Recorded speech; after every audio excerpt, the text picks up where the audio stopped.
대통령 선거가 한 달 앞으로 다가왔습니다. 각 후보들도 지역 공약을 발표하며 표심 잡기에 나서고 있는데요. 부산 공약은 어떤 것들이 있는지 짚어보겠습니다. 안수민 기자, 지난 주말 이재명 후보가 부산을 다녀갔죠? 네, 지난 5일과 6일 부산을 찾은 이재명 후보는 시민들을 만나고 부산의 주요 공약을 발표했습니다.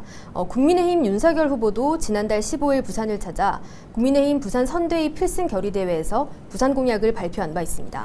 네, 두 후보의 주요 공약 어떤 것들이 있습니까? 일단 지역의 현안을 다루다 보니 비슷한 공약들이 상당히 많이 있습니다. 네. 두 후보 모두 가덕 신공항과 2030 세계박람회 유치를 1, 2순위 공약으로 꼽았습니다.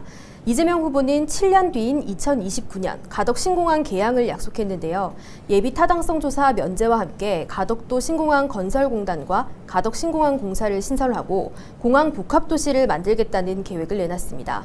윤석열 후보 역시 가덕 신공항 예타 면제와 함께 조기 건설을 약속했습니다. 또 신공항 운영 공항공사를 설립하고 항공물류지구와 에어시티지구 등 공항 복합도시를 조성하겠다는 계획을 발표했습니다. 2030 세계박람회 유치에 대해서도 두 후보 모두 전폭적인 지원을 약속했는데요. 이 후보는 국무총리를 2030 부산 세계박람회 추진위원장으로 선임하고 세계박람회 조사단이 현장을 방문하면 직접 영접하겠다고 말했습니다. 윤 후보는 국회유치특별위원회를 구성해 효율적으로 예산을 확보하고 국내 5대 기업을 중심으로 유치 지원단을 꾸려서 지원을 하겠다는 계획을 내놓기도 했습니다. 네, 동남권 메가시티도 지역의 주요 현안인데 여기에 대한 공약도 있나요? 네, 두 후보 모두 광역 교통망 확충을 꼽았습니다.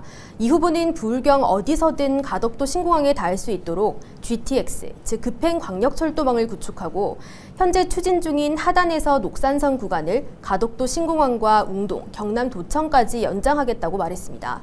윤 후보는 부산형 GTX 추진을 위해서 부산에서 마산을 잇는 광역철도망 구축과 하이퍼루프와 같은 신교통수단 도입, 황령산 제3터널, 반송터널 건립, 그리고 도시철도 중구순환성 영도 트램 설치를 약속하기도 했습니다.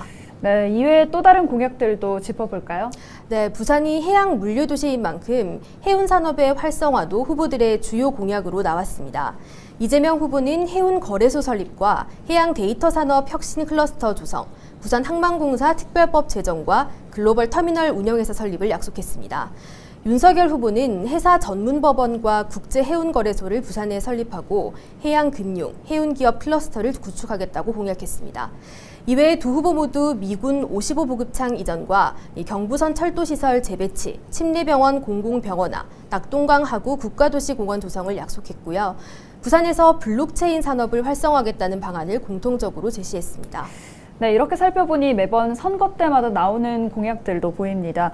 관건은 이 공약들이 실현될 수 있느냐 아니겠습니까? 네, 맞습니다. 이제 시민사회에서는 두 후보가 내놓은 공약을 실현하기 위해서는 이 천문학적인 예산이 필요하다며 이 단순히 선언에 그치는 것이 아니라 어떻게 실현할 것인지 현실적인 방안을 제시하는 것이 중요하다는 목소리가 나오고 있습니다. 네. 이 때문에 남은 선거 기간 공약 실현에 대한 후보들의 의지와 방법론에 대해서 시민들의 관심이 집중될 것으로 보입니다. 네, 지금까지 안수민 기자와 대선 후보들의 부산 공약 살펴봤습니다. 오늘 수고하셨습니다.